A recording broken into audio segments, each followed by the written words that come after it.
Shravanam Diaries podcast.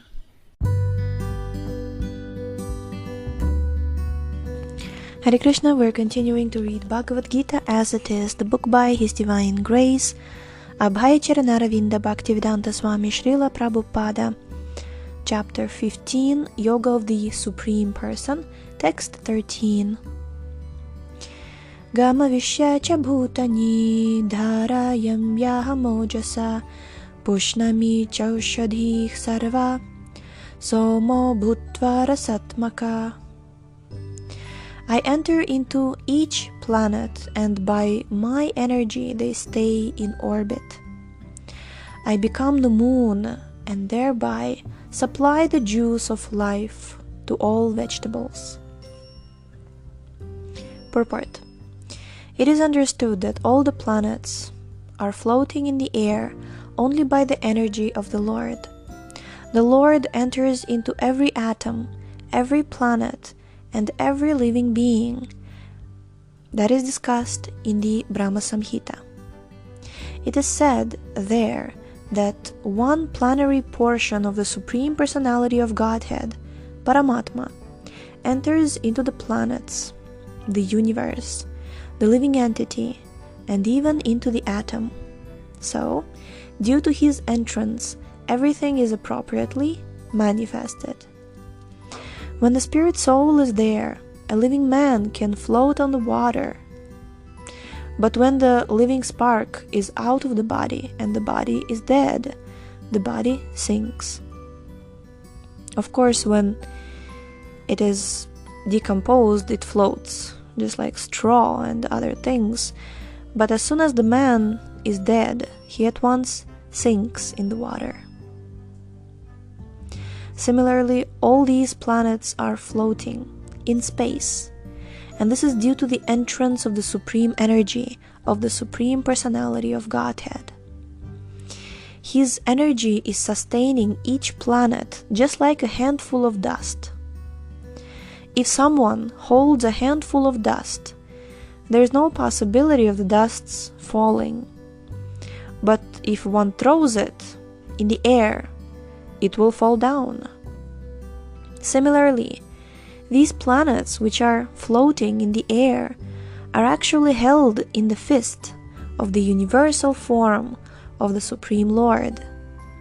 By his energy and strength, all moving and non-moving things stay in their place. It is said in the Vedic hymns that because of the Supreme Personality of Godhead, the sun is shining and the planets are steadily moving. Were it not for him, all the planets would scatter just like dust in air and perish. Similarly, it is due to the Supreme Personality of Godhead that the moon nourishes all vegetables. Due to the moon's influence, the vegetables become delicious. Without the moonshine, the vegetables can neither grow nor taste succulent. Human society is working, living comfortably, and enjoying food due to the supply from the Supreme Lord.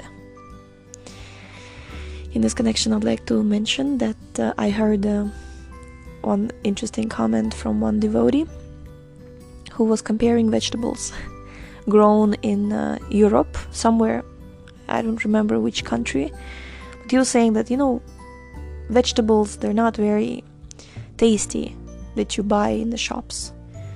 Unless you add 1 kg of spices, they don't taste nice. And then he was comparing it to the vegetables that are grown in Shri Vrajadham. It's a devotional farm, a spiritual farm by Shivaram Maharaj in Hungary. He was saying that the vegetables, like, just on their own, they're so tasty. So this taste of the vegetables, it's like we try to create something artificial, but then it actually loses its natural taste. Like, I remember my grandmother was also saying about fruits and vegetables in Tajikistan some, I don't know how many years ago. almost a century ago. Like, it's like, and she was describing, like the taste of the vegetables was such, and then my dad even remembers when he was small. So basically, all this taste, succulent, and like this, it's coming by the Lord's grace due to the influence of the moon. If everything is done properly, if everything is, so this is the point we should also understand, that, like Prabhupada says here, human society is working, living comfortably, and enjoying food due to the supply from the Supreme Lord.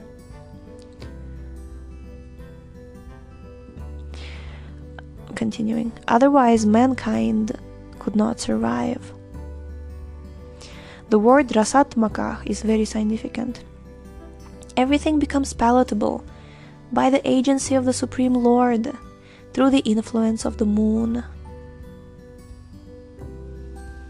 So that's why it's also, I really like this, what it's mentioned in I think first canto of Srimad Bhagavatam, and also fourth canto must be, that when King Yudhishthir, when he was the emperor of the world, because he was a devotee of the Lord,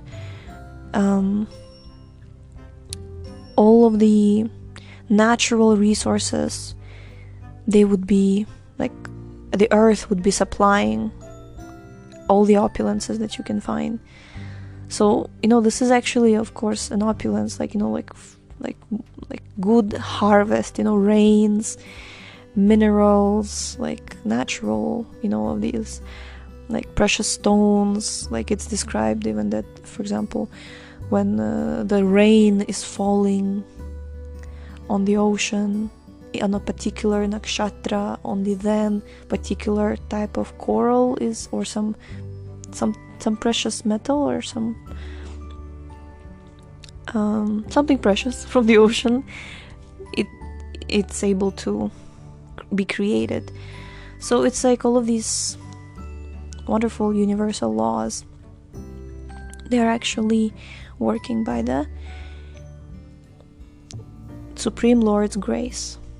And if we are devotees, then we will be able to take advantage of them, and everything becomes auspicious for the human society.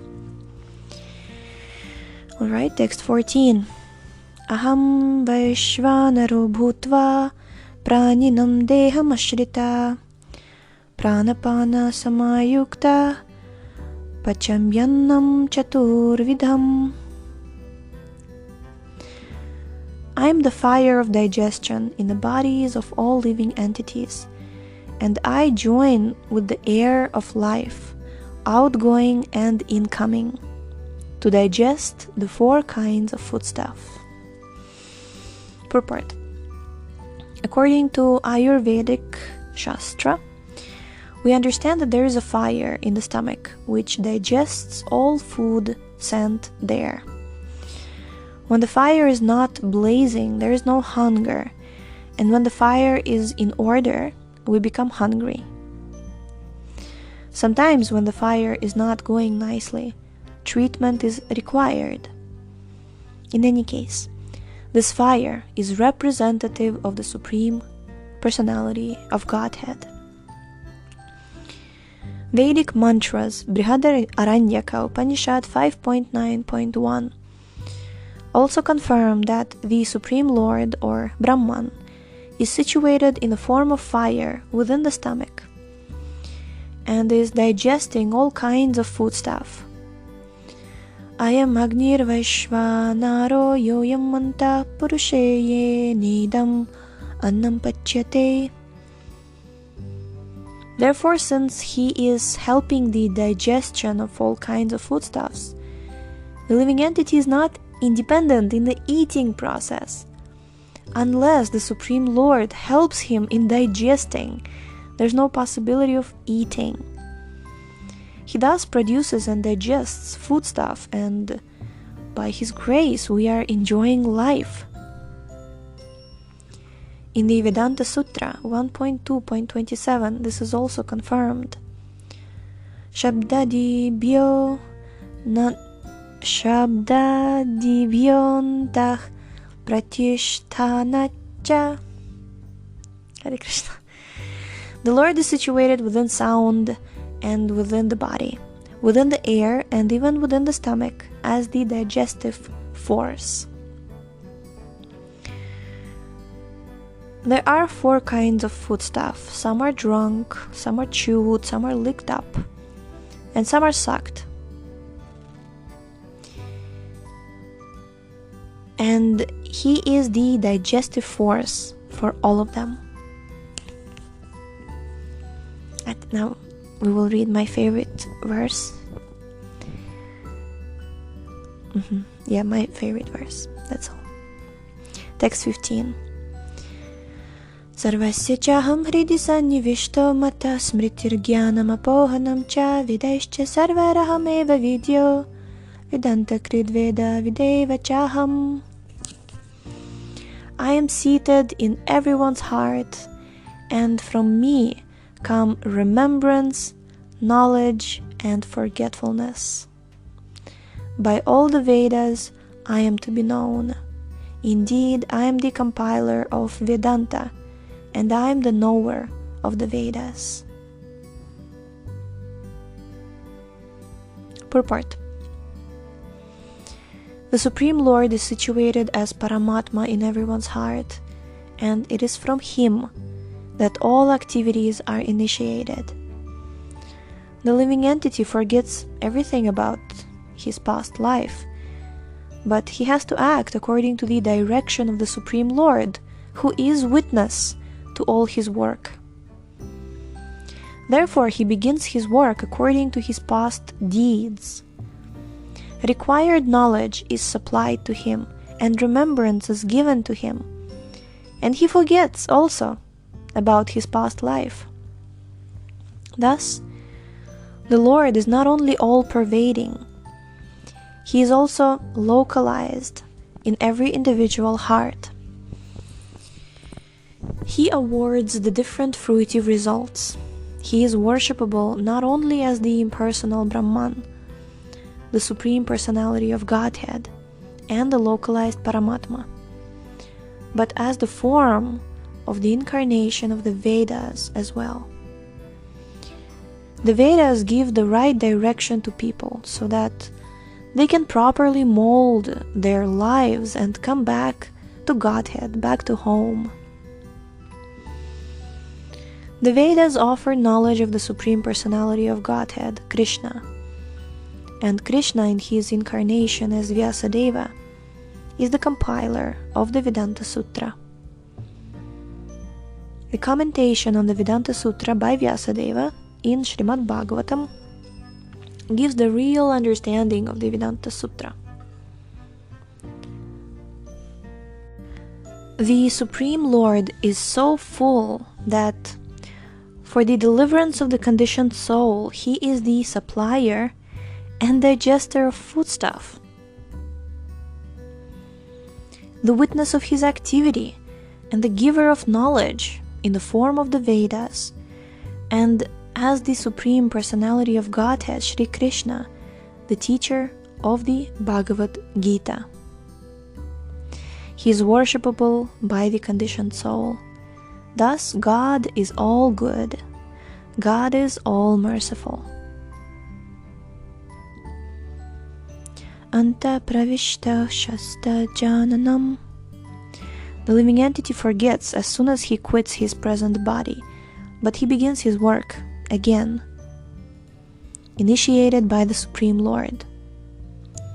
Although he forgets, the Lord gives him the intelligence to renew his work where he ended his last life.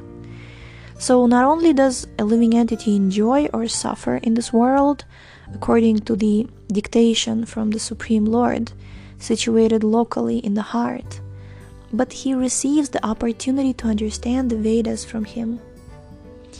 If one is serious about understanding the Vedic knowledge, then Krishna gives the required intelligence. Why does he present the Vedic knowledge for understanding? Because a living entity individually needs to understand Krishna. Vedic literature confirms this. Yosau sarvair vedair giyate. in all Vedic literature, beginning from the four Vedas, Vedanta Sutra, and the Upanishads and Puranas, the glories of the Supreme Lord are celebrated. By performance of Vedic rituals, discussion of the Vedic philosophy, and worship of the Lord in devotional service, he is attained. Therefore, the purpose of the Vedas is to understand Krishna. The Vedas give us direction by which to understand Krishna and the process of realizing him. The ultimate goal is the Supreme Personality of Godhead. Vedanta Sutra 1.1.4 confirms this in the following words: Tattu samanvayat. One can attain perfection in 3 stages. By understanding Vedic literature, one can understand his relationship with the Supreme Personality of Godhead. By performing the different processes, one can approach him. And at the end, one can attain the supreme goal, who is no other than the Supreme Personality of Godhead. In this verse, the purpose of the Vedas, the understanding of the Vedas, and the goal of the Vedas are clearly defined. Jai. Thank you so much for tuning in today. The book links, previous episodes timeline, and biography of the author can be found on shravanamdiaries.com. The link is in the description, and we shall see you tomorrow. Hare Krishna, Krishna Krishna, Hare Hare, Hare Rama, Rama Rama, Hare Hare.